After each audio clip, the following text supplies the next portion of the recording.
सभी छात्र छात्राओं को मैं कुशध्वज पांडे रिद्धि सिद्धि हायर एजुकेशन परिवार में स्वागत एवं अभिनंदन करता हूँ। आप लोगों को पता होगा कि हम लोगों का 17वां लेक्चर है। 17वां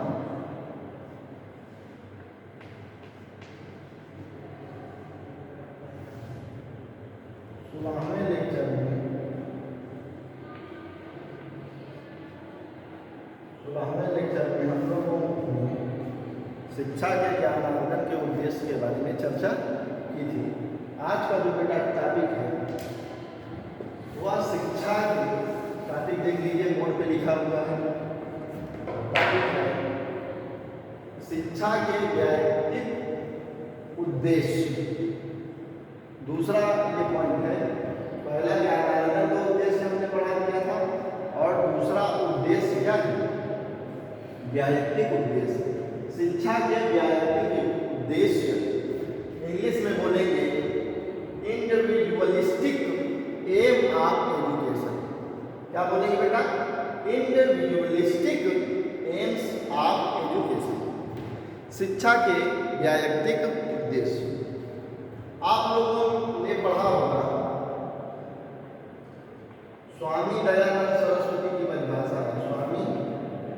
स्वामी विवेकानंद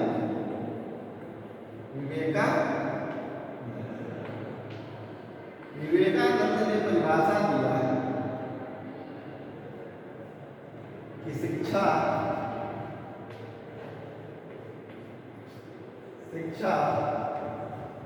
मानव में अंतर्निहित शक्तियों का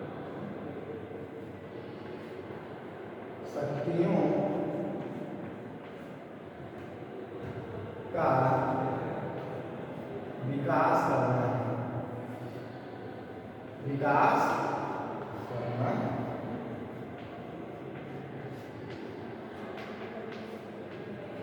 ये परिभाषा जो व्यावहारिक उद्देश्य है बेटा, उसी में ये परिभाषा बहुत ही अच्छे रूप से सेट हो रही है कि शिक्षा का उद्देश्य, शिक्षा का जो है उद्देश्य क्या होना चाहिए?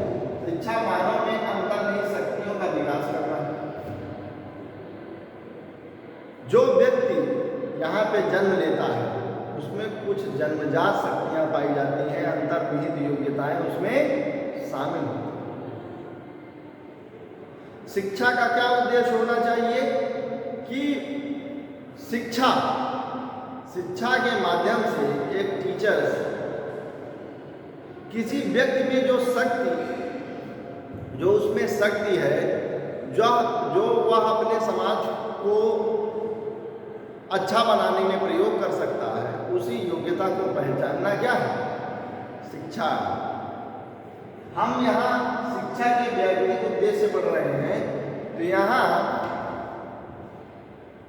मानव के एक इंडिविजुअल व्यक्ति के विकास के बारे में हम लोग चर्चा पर जोर देंगे। ठीक है, तो इतना आप लोग नोट कर लीजिए तो आगे बढ़ते हैं।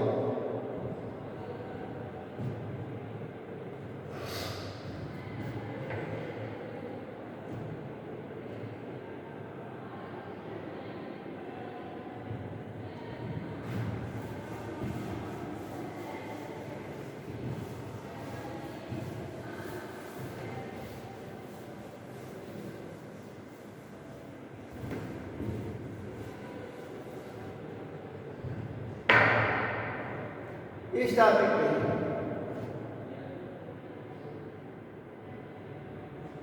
विद्वान कौन कौन से हैं? इन विद्वानों में जैसे आपके हैं रूसो,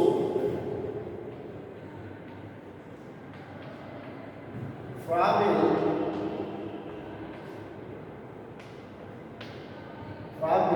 पेस्टोलाजी,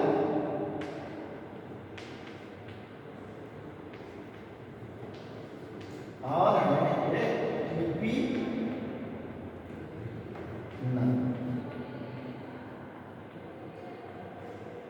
और कौन से विद्वान है? TP none. इन लोगों का कहना है ये सब प्रकृतिवादी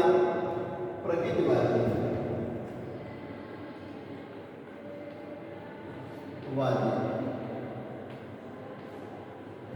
दर्शन के समानांतर है, दर्शन के समानांतर।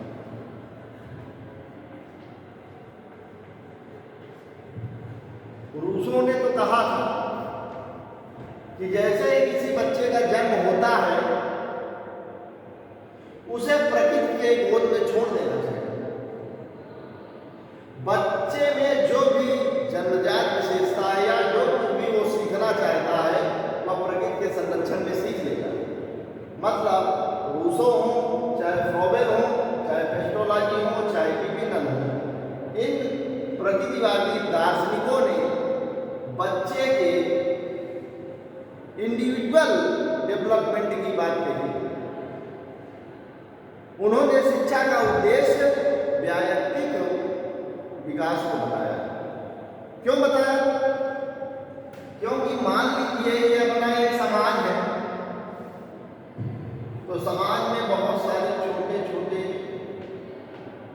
ये मान लीजिए समाज में ये लोग हैं, कोई छोटा कोई बड़ा, कोई शिक्षित कोई अशिक्षित, कोई अमीर कोई गरीब, तमाम क्राइटेरिया है इसमें समाज में, ये समझिए।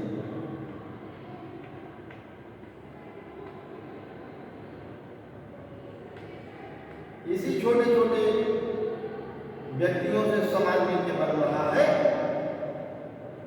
कहीं और से व्यक्ति आ रहे हैं। समाज क्या है? व्यक्तियों का समूह है, यूं कहा जाए। और अरस्तु ने कहा था कि मनुष्य एक सामाजिक प्राणी।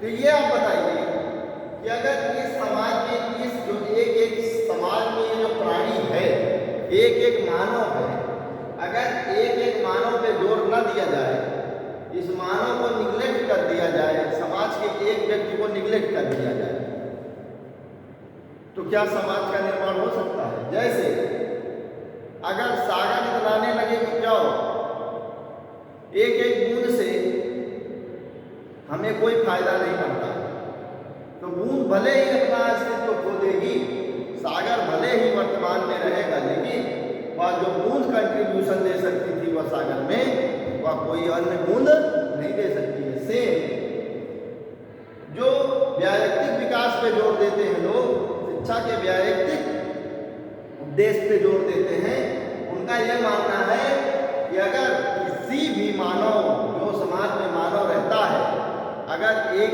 व्यक्ति के अनुसार शिक्षा नहीं दी जाती है तो वह समाज कभी डेवलप नहीं कर सकता है। क्यों? क्योंकि समाज का निर्माण किससे होता है? व्यक्तियों से होता है। और आप जितना भी खोज कर लीजिए, जितना भी कोई अच्छी चीजें हुई हैं, किसी एक व्यक्ति ने खोज कर निकाला है। तो व्यक्ति जितना समाज व्यक्ति के लिए जरूरी है, तो व्यक्ति के लिए समाज भी उतना जरूरी है। इस बात से सहमत है कि नहीं? कि अगर हम ये कहें कि एक बच्चा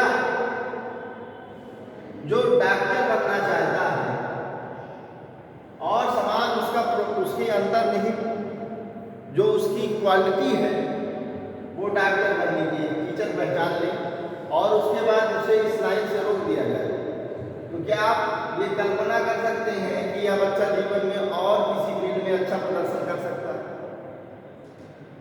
नहीं कर पाएगा। क्योंकि शिक्षा के व्यायक्तिक उद्देश्य से, बाल केंद्रित शिक्षा जो है आज जो चल रही है, शिक्षा के व्यक्तिगत यूं कहें व्यायक्तिक उद्देश्य या इंडिविजुअल जो है एम है, उसमें एक व्यक्ति के विकास पर जोर दिया जाता है। इनका कहना है कि अगर एक व्यक्ति कुशल होगा, एक व्यक्ति योग्य होगा, एक व्यक्ति समर्थवान होगा, तभी एक अच्छे समाज की संरचना हो सकती है। यदि व्यक्ति का ही विकास बाधित हो गया, यदि कोई राष्ट्र अपने समाज के व्यक्ति पर ही जोर नहीं दे रहा है, तो क्या यह संभव है कि समाज विकसित विकसित हो पाएगा। खास करके लोकतंत्र में तो जो स्वतंत्रता दी जाती है वह एक एक व्यक्ति के विकास के लिए ही तो सहायक है। अगर हम किसी व्यक्ति की स्वतंत्रता को बाधित करते हैं तो यह व्यक्तिगत या वैयक्तिक निर्माण पर लगाई गई रोक के समान है। तो शिक्षा का उद्देश्य क्या कहता है? वैयक्तिक उद्देश्य कि अगर समाज को अच्छा बनना है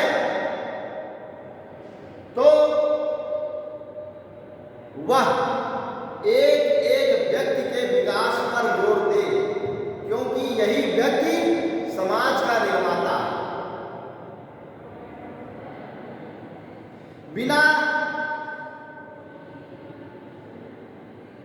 अच्छी शिक्षा के एक व्यक्ति जिसमें उसकी रुचि है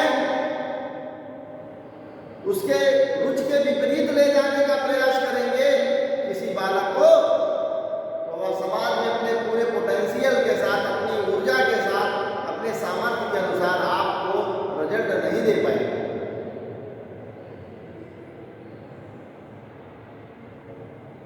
वैयक्तिक उद्देश्य यही डिफाइन करता है। शिक्षा का वैयक्तिक उद्देश्य ये डिफाइन करता है कि एक एक बालक को समाज के प्रत्येक बालक को उसके रुचि के अनुसार, उसकी क्षमता के अनुसार शिक्षा प्रदान की जानी चाहिए, जिससे कि वह समाज के लिए उपयोगी हो सके। इतिहास साक्षी है कि एक एक व्यक्ति ने ही कोई अच्छी सोच जब भी आई है तो एक व्यक्ति ने उसका प्रतिपादन किया था। फिलहाल इसमें कुछ दोष भी हैं। अगर हम एक व्यक्ति के विकास पर, एक एक व्यक्ति के विकास पर जोर देंगे तो यह संभव नहीं हो सकता। यह काफी व्ययवादी शिक्षा हो जाती है और अधिक स्वतंत्रता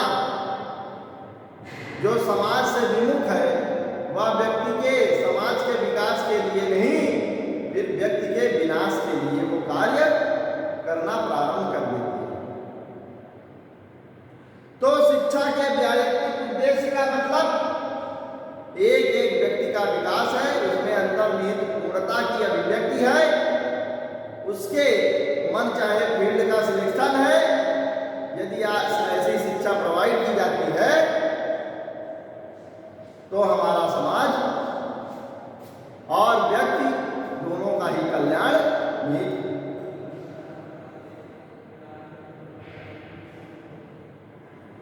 दोष इसके कुछ ही हैं। बाल केंद्रित शिक्षा जो आज आई है इन्हीं उद्देश्यों को लेके आई है। छोटे क्लास से ही टीचर्स बच्चे में क्या रुचि है, बच्चा कौन सा फील्ड नहीं लाइक करता है, इन सारी चीजों का गौर करता है और टीचर बच्चे में हो रही आंतरिक गतिविधियों को समझकर उसके फील्ड का सिलेक्शन करवाता है। यदि बच्चा अपने फील्ड की ओर, अपने अंतर्निहित ऊर्जा को पहचानने में समर्थ होता है तो वह समाज, राष्ट्र तथा विश्व के लिए एक कुशल मानव बनकर पेश होता है। ये था आज का विषय। हम लोग नेक्स्ट डे किसी अन्य टॉपिक पे, शिक्षा के अन्य उद्देश्य के साथ प्रेजेंट होते हैं। तब तक आप लोग पढ़ते रहिए, व्यस्त रहिए।